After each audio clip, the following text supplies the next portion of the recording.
I'm KB with Nerdophiles. How are you both? So well, thank you. Oh my goodness, what a wonderful adaptation. I like to say it is brilliantly chaotic in all of the best of ways. So my question is for both of you, but I'll start with you, Nia, first, just to kind of kick us off. You know, oftentimes we see Black women are physically desired, but not always properly loved or even loved well. So talk a little bit about just the unique position of kind of making this film with a complex Black woman, and for you, Tessa, stepping into her, and who is really kind of the object of many, but not necessarily loved well by any of those people. Was that kind of an intentional choice? Well, if you can't love yourself, how the hell are you gonna love anybody else?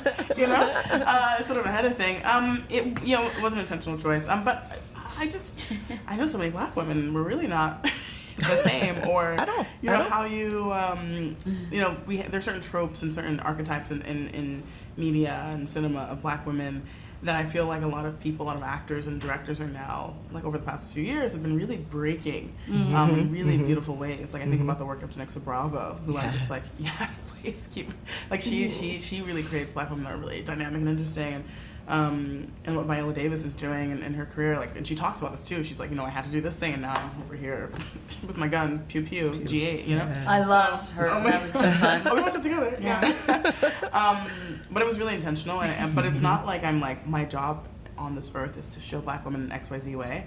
I'm a Black woman. That's just something that I'm gonna do. And with HEDDA being Black is so fun because you put these two elements together and you're like, oh, what does that mean now for her in this period? Yes. To be the way she is and to have these struggles, what's informed by which? You know? So Yeah, and for you, Tessa, how is it just kind of showing this Black woman who is stepping into her power in this way? Because to me, I think it's interesting that everyone is just so enthralled by HEDDA, and meanwhile, she's taking back her power every step of the way from each of these individuals. Yeah.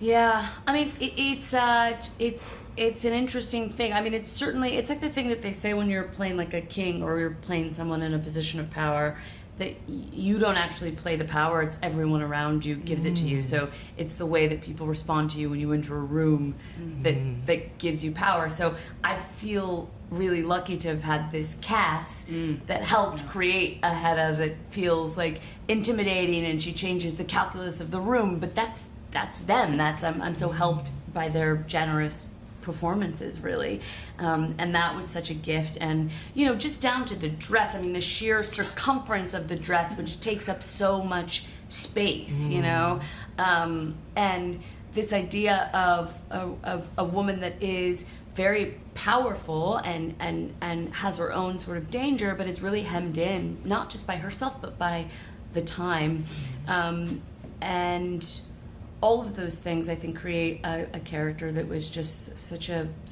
delight to inhabit. Well, it's beautiful. And let me just say, I honestly wanted more. I wanted more costume changes. I don't know. I was sitting there like, I would have loved more. You're not the first person to say that. You're the second well-dressed woman to have said that today. Yes. I was like, I need more. I was like, please. Honestly, I feel you. Because I had so much fun with Lindsay P., our costume designer.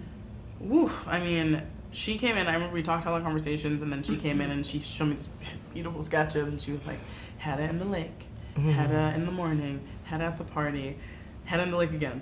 Eileen at the party. It was just like, it was like the world was opening up in another way for me, which is one of my favorite parts of making a movie, watching it all come together. She could have done, some people that are really extra at a party, she could have done a mid-party costume change. Right. We never discussed that. Lingerie, so that's true. That's a look. But it's not a gown, so no, we could have done one more gown. We never talked about that. So after the lake, she could have put I can't believe I didn't ask for that. I know, I'm surprised actually.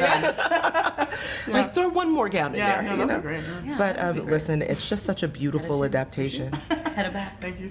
Like, I love this partnership between the two of you, because honestly, I think this is, for me, the best performance I've seen you in, honestly. It's exceptional, and I just love this so much. So just thank you both for taking the time to chat with Nerdophiles. I really can't wait for everyone to see it. Thank you so much. Thank you. Have a good day.